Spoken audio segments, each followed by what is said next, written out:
Bueno, Pedro, aquí lo que es un gran enredo. Ramírez un día dice una cosa, mañana dice otra cosa diferente. Yo tengo la impresión de que el gobierno puede pasar tres cosas en el gobierno ahorita. O no sabe lo que quieren hacer, o no lo pueden hacer, o no cuentan con qué hacerlo. Una de las tres cosas. Porque una vez dicen una cosa, después dicen otra. Por ejemplo, te voy a poner un caso ahorita. Acaban de nombrar a Dante Rivas ministro de Comercio. Y hace 5 días nombraron a José Can, ministro de Comercio, que sustituyó a Alejandro Fleming. Y hace 10 días nombraron a Merentes, presidente del Banco Central, que sustituyó a Audomar Tobar, que lo había nombrado hace 2 meses, que sustituyó a la señora Esmé Betancourt, que lo había nombrado 5 meses, que sustituyó a Merentes, que lo había nombrado hace 1 año. Entonces, con esta inestabilidad es muy difícil que tú puedas hacer algo sensato en política económica. A la gente, los ministros, no le da tiempo sentarse en la silla para pensar las cosas y para implementarlas. Entonces, vamos con el caso de los dólares. El ministro Ramírez dijo hace 1 mes que habían disponibles 42.000 millones de dólares, de los cuales 11.000 y algo eran para el SICAD y el resto para el mercado que era antes Caribe, que ahora sea Centro de Comercio Exterior. De manera tal que aproximadamente 11.000 de 40 es un poco como cerca de un tercio. Y 2 tercios restantes iban a la tasa de 6.30. Eso quiere decir que en los hechos hay una devaluación. ¿Por qué? Porque si tú vas ahora a pasar el 33% de las divisas transadas a una tasa más o menos fluctuante, que es la tasa del SICAD, que es una tasa casi 80% más devaluada que la tasa de 6.30, evidentemente hay una devaluación. ¿Por qué? Porque a lo mejor no le ponen el nombre de devaluación, pero en los hechos es una devaluación. Fíjate tú, el año pasado, según las cifras del gobierno, aproximadamente un 90% de las importaciones se cubrió con el dólar oficial a 6.30. 90%. Ahora se va a cubrir 66%. Claramente estamos ante un encarecimiento del dólar. Y la razón es muy sencilla para mí, Pedro. Venezuela no tiene los dólares suficientes para sostener la tasa de cambio de 6.30. No los tiene. Y pueden decir que si los hay, que no los hay. Bueno, y si los hay, ¿por qué no lo entregan? Porque aquí está pasando lo siguiente. Que tú no lo tengas, los dólares, y le estén mintiendo a la población diciendo que sí los tiene. Y por eso es que no hay dólares. O que teniéndolos no los entrega, con lo cual el daño es peor, porque es un daño al país. Porque si tú tienes los dólares y no lo entregas a la industria digamos, alimenticia, para pagar las líneas aéreas, para pagar los productos farmacéuticos, para pagar un conjunto de insumos, tales como los repuestos de vehículos, ascensores, que hoy están en graves problemas de déficit porque no hay las piezas y repuestos. Bueno, si tú tienes esos dólares y no los entregas para esas actividades, estás cometiendo un crimen para el país. Entonces, por eso te estoy diciendo, Pedro, es que hay mucha incoherencia. Y esto de la guerra económica es propaganda. O sea, aquí, y yo se lo quiero decir claramente a las personas, esto está, señores, no hay que leerse un libro de economía, hay que leerse las 2 primeras páginas nada más, hay que leerse la introducción al prefacio de un libro de economía. Si tú estás expandiendo la liquidez monetaria, y estás expandiendo la liquidez monetaria a un ritmo de 60, 70%, todos los años, 70%, y la producción crece 1%, tú vas a tener inflación.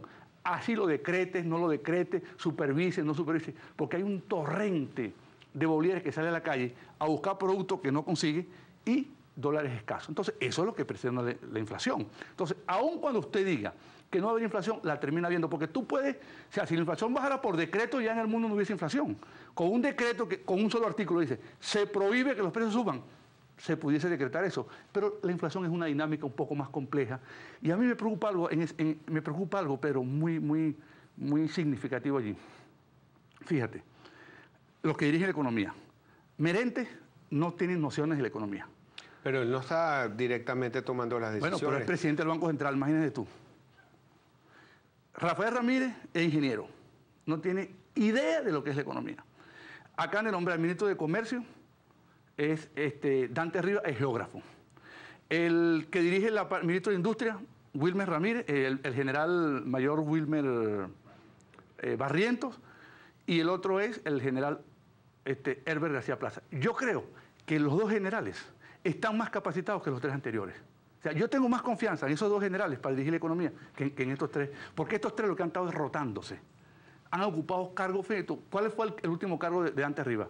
Director del Instituto de Transporte y Tránsito Terrestre. Una persona que está dirigiendo el tránsito terrestre, tú lo vas a poner a dirigir la economía de este país.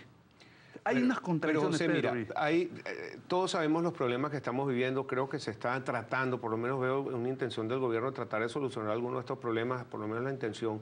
Y vemos que 48 economistas se pusieron de acuerdo para firmar un documento. No sé si lo has leído, me imagino que sí. ¿Lo firmé? Ok, perfecto. Entonces, ese documento también tiene distintas líneas políticas. No solamente son gente de oposición, también tiene gente del gobierno que lo está firmando.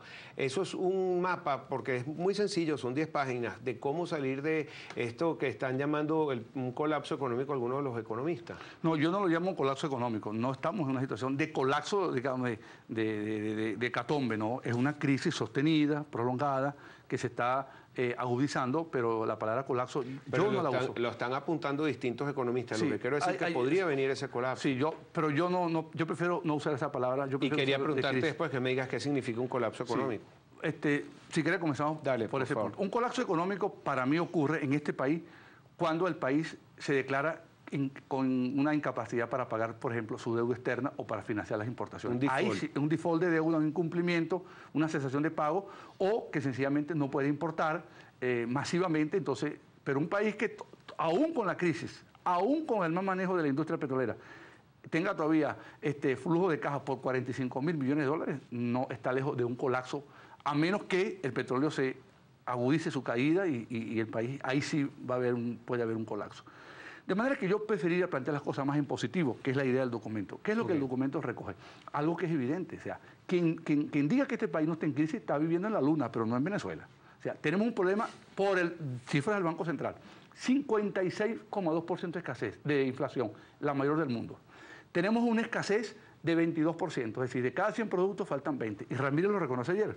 Dijo, la escasez crítica está en 40 productos. Bueno, los 40 productos son la carne, la leche, la harina de maíz, la harina de trigo, el aceite, la sardina, el atún, todos los que faltan. No falta el champaña y no falta el queso camembert ni el queso emmental. Estamos hablando de alimentos básicos para el ciudadano común y corriente. Entonces, la idea del documento es llamarle la atención al país sobre la necesidad de aplicar un conjunto de políticas sensatas de manera tripartita. ¿Entre quiénes? Bueno, entre los actores de la economía. ¿Cuáles son aquellos actores de la economía? Yo estoy aquí en un canal de televisión privado. Este programa no es posible sin tres elementos. Primero, la audiencia. La audiencia, no, pero sobre todo para producir este programa que le llegue a la gente. Lo más importante, los anunciantes. Los anunciantes fundamentalmente, esos son sector privado. Obviamente, la plata que se invirtió en el canal. En tercer lugar, el gobierno que da el permiso para que llaman dos elementos. Y tercero, los camarógrafos.